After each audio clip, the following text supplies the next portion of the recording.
नमस्कार, संसद टीवी के कल्चरल राउंडअप इंद्रधनुषी संस्कृति में आपका स्वागत है। मैं हूं प्रियंवरा। इस बार का भारत रंग महोत्सव कई मायने में खास रहा। यह साल इस महोत्सव का सिल्वर जुबली साल था, यानी कि इस साल इस महोत्सव के 25 वर्ष पूरे हुए। इस बार और भी कुछ खास बातें हुई, जिसमें यह था कि इस बार यह महोत्सव देश ही नहीं, एक समय में विदेशों में भी आयोजित किया जा रहा था। आइए देखते हैं ये रिपोर्ट।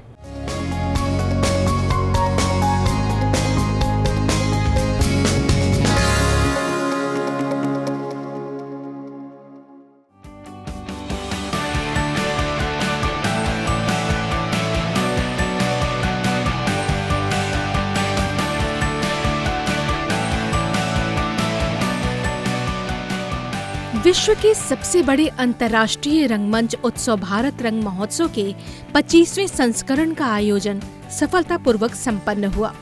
राष्ट्रीय नाट्य विद्यालय द्वारा आयोजित इस रंग महोत्सव का विस्तार इस बार देखने लायक था। केंद्रीय संस्कृति एवं पर्यटन मंत्री गजेंद्र सिंह शेखावत ने समारोह का उद्घाटन किया, जिसमें एनएसडी का नया ओटीटी प्लेटफॉर्म नाट्यम और रेडियो स्टेशन रंग आकाश लॉन्च किए गए। रोशनी के बुझने से पहले, तालियों की गूंज थमने से पहले, वे कहानियां जिन्होंने पीढ़ियों को छुआ, वे अभिनय जो सिर्फ मंच पर जीवित थे, अब स्ट्रीमिंग पर कभी भी कहीं भी अनुभव करें कालजयी रंगमंच। सच्ची भावनाएं, सच्चा अभिनय, आपका स्थान आरक्षित है।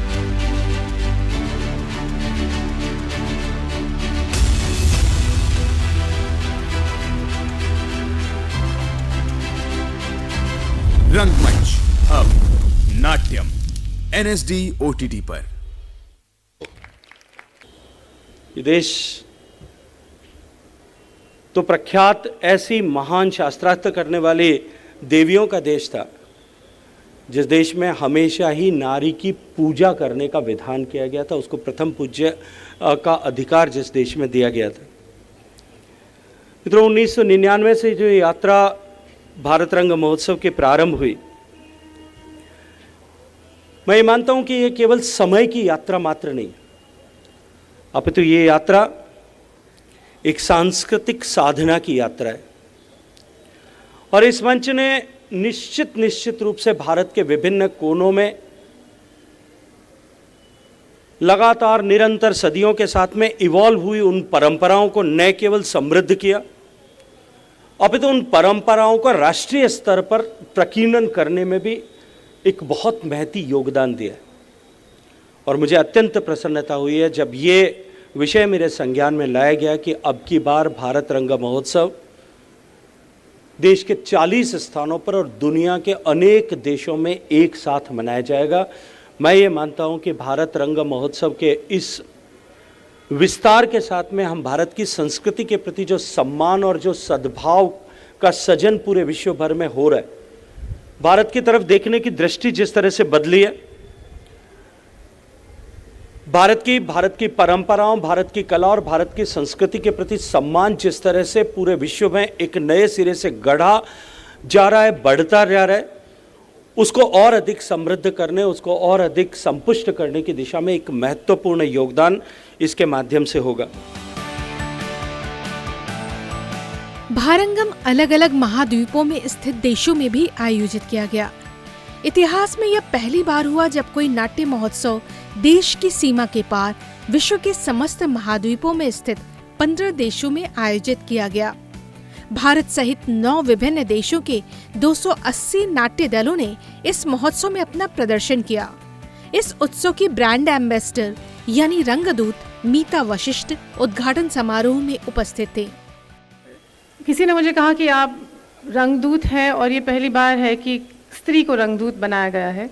At the same time I feel Bharat रंग महोत्सव, नेशनल स्कूल ऑफ ड्रामा, ये सब वो जगह है जहाँ पे the feminine emerges, the masculine feminine balance emerges, and theatre, National School of Drama and Bharat रंग महोत्सव जो सरस्वती नदी की तरह पूरे संसार में बहना शुरू हो चुकी है, ये हमारे पूरे संसार को एक दिशा में ले जाएगी जिसे उसकी बहुत बहुत ज़रूरत है। भारत रंग महोत्सव 2026 आदिम संस्कृतियों, बाल रंगमंच और पारंपरिक कलाओं के अनूठे मेल से रचा गया था। इस महोत्सव में कला से जुड़े वे सारे कलेवर मौजूद थे जिनकी हम कल्पना कर सकते हैं।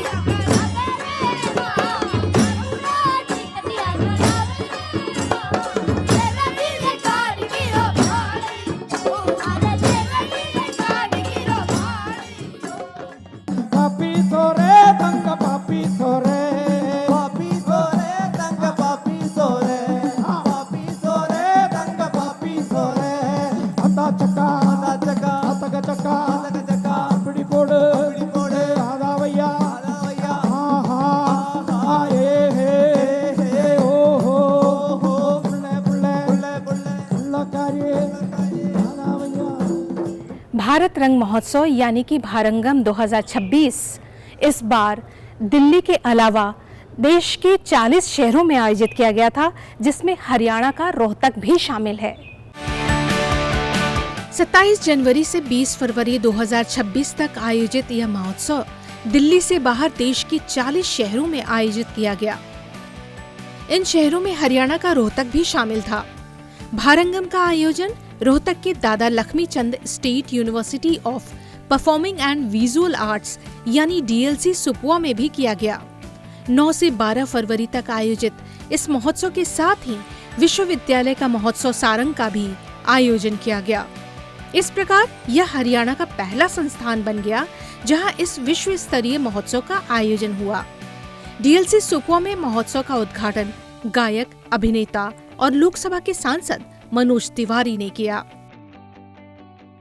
ये जो सुपवा है, state university of performing and visual arts, ये इतना महत्वपूर्ण केंद्र है कि अब न सिर्फ हरियाणा बल्कि देश के किसी हिस्से का व्यक्ति आप परफॉर्मिंग और विजुअल आर्ट्स में कुछ करना चाहते हो तो आपको ट्रेनिंग देने का, आपको निखारने का, आपको अच्छा प्लेटफॉर्म देने का ये कार्य सुपवा state university of performing and visual arts और दादा लक्ष्मी चंद जी के नाम पे वहां पे आप आ सकते हो।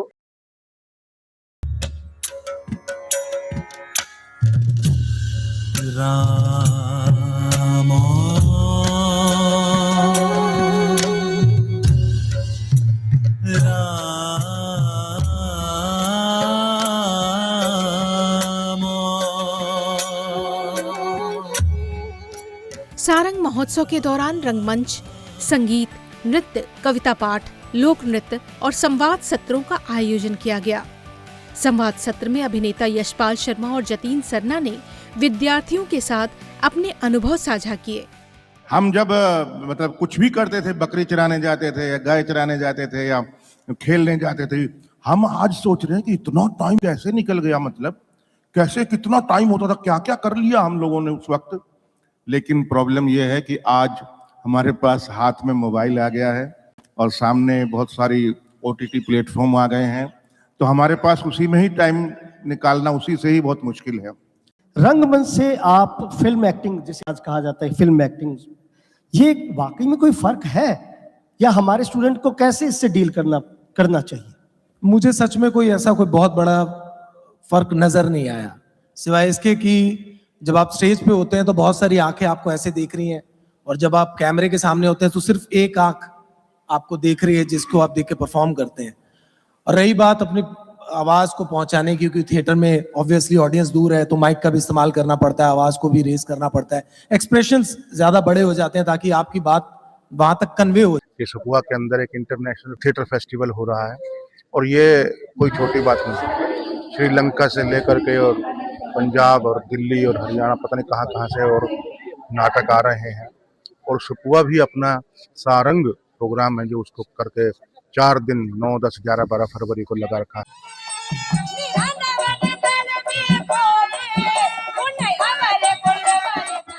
एक मंच पर देश के अलग अलग राज्यों की कला और संस्कृतियों की झलक देखने को मिली। वहीं डीएलसी सुपुआ के 50 से अधिक छात्र छात्राओं ने भी अपनी प्रस्तुति दी। यहाँ एक्सपर्ट्स ने अपने विचार रखे और कई राज्यों से आए कलाकारों ने एक दूसरे की कला परंपराओं को देखा, समझा और सराहा।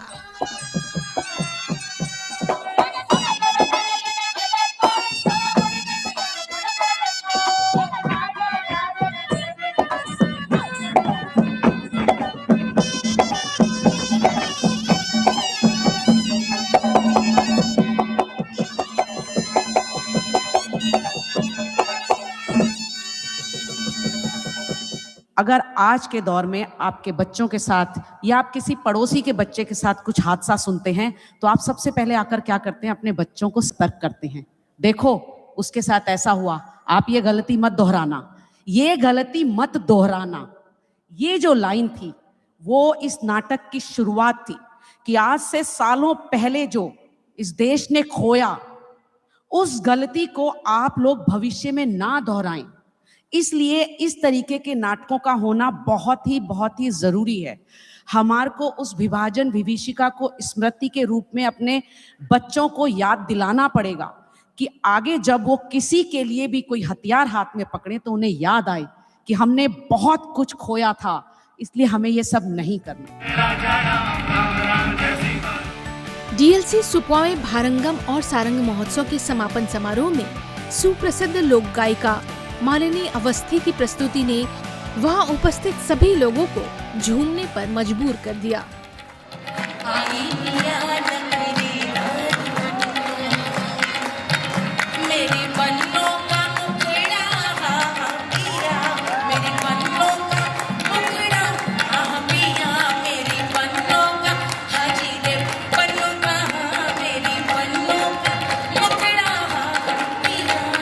ये जो भारत रंग महोत्सव का जो आज 4-5 घंटे से मैं जो रंग देख रही हूँ, मजा आ गया। बच्चों का इतना सुंदर रिस्पांस। एक होता है ना जीवन, when you find a very interactive audience, जो अभिनय भी समझते हैं, साहित्य भी समझते हैं, संगीत भी समझते हैं, लय में बहुत मजा आया, बहुत अच्छा लगा।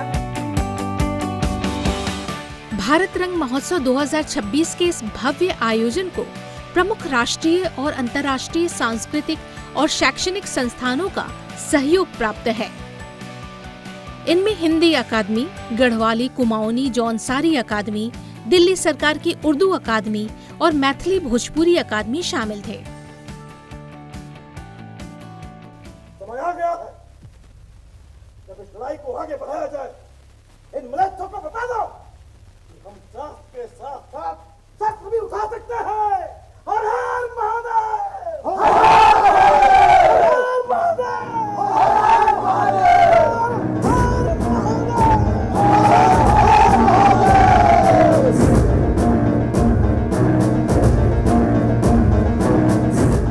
इस वर्ष भारंगम में देश के क्षेत्रीय भाषा एवं बोलियों के नाटकों को भी शामिल किया गया था, जिन्हें संबंधित भाषा या बोलियों की अकादमियों का सहयोग प्राप्त था। भगवान से बढ़ के माई बाप बोले, बाकी दास भक्ति। नागेश्वर के तैयारी करे में कोनो देर न लगा। किट के बक्सा अभी ले खुलल न रहे, जस के तस उठा के। इन अकादमियों की ओर से अलग अलग भाषाओं और बोलियों में नाटकों का मंचन किया गया। इसी कड़ी में भोजपुरी नाटक खुलल रह गई खिड़की के एगो पाला का मंचन 18 फरवरी को किया गया। हम क्या वहीं निकले के पड़ी? ए बोझ, तू ये क्या करता रहा बेटा? अरे ये मेरा तो रुक गई इनका के, मेरा तो रुक। इस नाटक की कहानी ग्रामीण परिवेश में एक फौजी की पत्नी आनंदी को केंद्र में रखकर बुनी गई है। जनेश्वर का बेटा है नागेश्वर, जिसकी पढ़ाई के लिए जनेश्वर का परिवार कर्ज में डूब गया। नागेश्वर सेना में शामिल हो जाता है। इसके साथ ही उसका विवाह आनंदी से हो जाता है। इसी बीच सीमा पर युद्ध छिड़ जाता है और नागेश्वर को ड्यूटी पर लौटना पड़ता है। आम लोगों की दकियानुसी सोच के खिलाफ आनंदी के संघर्ष की यह कहानी है। यह नाटक डॉक्टर हरिसुमन बिष्ट की लघु कहानी खुली खिड़की के दूसरी तरफ का भोजपुरी रूपांतरण था। मूलतः ये नाटक मेरा हिंदी में है और मेरी एक कहानी है खुली खिड़की के उस पर ये नाटक बना था और कई शहरों में ये नाटक हिंदी में दिसंबर 71 की एक रात के शीर्षक से ये दिखाया गया है और मंचित काफ़ी हुआ है और लोगों ने बहुत पसंद किया।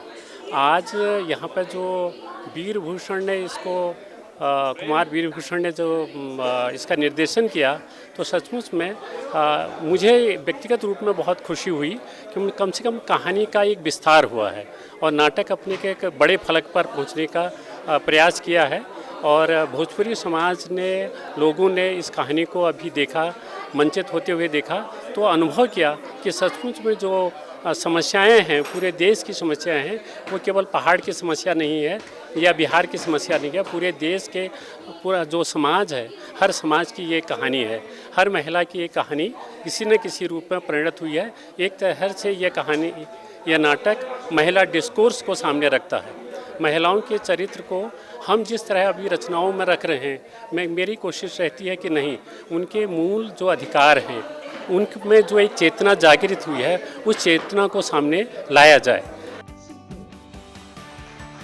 इस कहानी का भोजपुरी रूपांतरण राकेश कुमार ने किया था। इस नाटक के निर्देशक थे युवा रंगकर्मी कुमार वीर भूषण। जो बात जहाँ की है अगर वहाँ पहुँचानी पड़े, इसको मगही में, बज्जिका में, ब्रज में, तेलुगु में, सभी में, मतलब लोकल भाषा के ऐसी जगह करनी चाहिए कि जिसकी बात है उसकी बात अगर उसके लोगों के बीच में अगर उसी ढंग से पहुंच जाए तो ज़्यादा ज़रूरी है। हम प्रगतिशीलता में और लेखन में बहुत बड़े बड़े बात करते हैं और ऐसी भाषा में, ऐसे बिंब में, ऐसे संकेत में बात करते हैं और ऐसे उलझ के बात करते हैं कि वो बात वहाँ पहुँचती ही नहीं जहाँ पहुँचानी थी। तो इसको भी तो मैं एक ढंग से लेखन का पलायन ही मानता हूँ, लेकिन अब मैं चाहता हूँ कि ऐसा नहीं हो। हम बिल्कुल कोशिश करें कि जिनकी बात है उन तक पहुँचे और उनकी जुबान, उनकी भाषा उनके तरीके से पहुँचे। कबो परंपरा, कबो धर्म, कबो परिवार, तो कबो रीति रिवाज के और में तू आदमी लोग भारत के बांदी बनाने की कोशिश करला। हमारा जाग गई बिया, इस समाज के सड़ल ढांचा का तोड़ के भारत आगे बढ़ गई बिया। आनंदी सच्चाई के साथ डटी रहती है, अत्याचार का सामना करती है, अपने अस्तित्व के लिए संघर्ष करती है। युद्ध में पति शहीद हो जाता है। इसके बाद आनंदी अपने बच्चे को भी सेना में भेजने का संकल्प लेती है।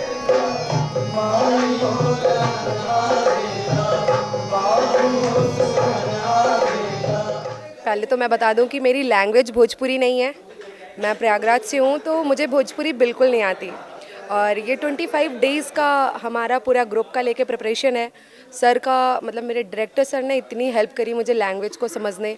एक्सेंट थोड़ा बहुत इधर उधर हो रहा था पर मैंने एक्टिंग से बहुत कोशिश की संभालने की और अपने इमोशन एक्सप्रेशन को प्रेजेंट करके मैंने जो लैंग्वेज से मेरी प्रॉब्लम हो रही थी उसको कवर करने की कोशिश की और सबको बहुत पसंद आया, ये मुझे बहुत अच्छा लगा।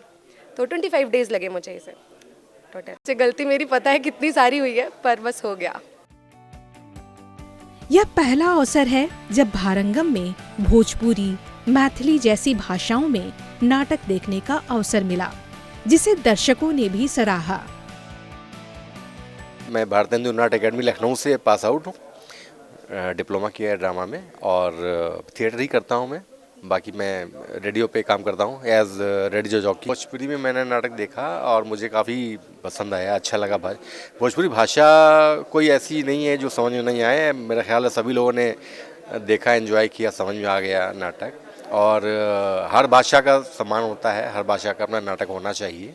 भारत रंग महोत्सव में जो ये शिरकत हुई, इस तरह के नाटकों की, पहले भोजपुरी के नाटक नहीं होते थे और भाषाओं के होते थे, लेकिन इस बार जो ये किया गया ना प्रयोग की, भोजपुरी भाषा की भी हो रहे हैं, मैथिली के भी हो रहे हैं, पंजाबी भी हो रहे हैं और भाषाओं के भी हो रहे हैं, ये बहुत एक अच्छा प्रयास है और इसके लिए राष्ट्रीय नाट्य विद्यालय और संस्कृति मंत्रालय को बहुत बहुत आभार, धन्यवाद। और हमें लगता है कि आने वाले दिनों में हम और तरक्की करेंगे अपनी भाषाओं को लेकर के, और भी जो भाषाएं हैं उनके नाटक जरूर होंगे।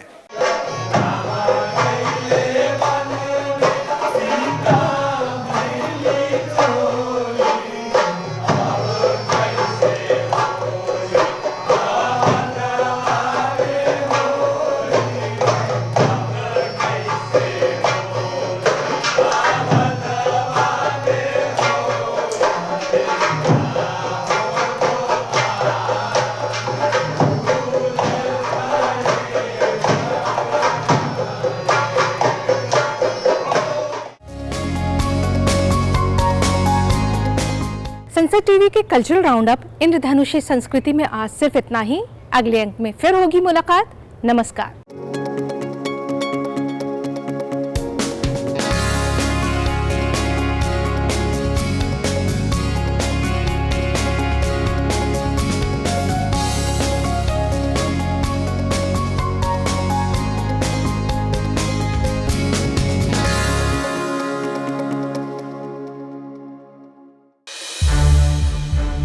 संसद टीवी के और भी प्रोग्राम्स देखने के लिए सब्सक्राइब करें हमारा YouTube चैनल और हाँ, इन्हें लाइक और शेयर करना ना भूलें।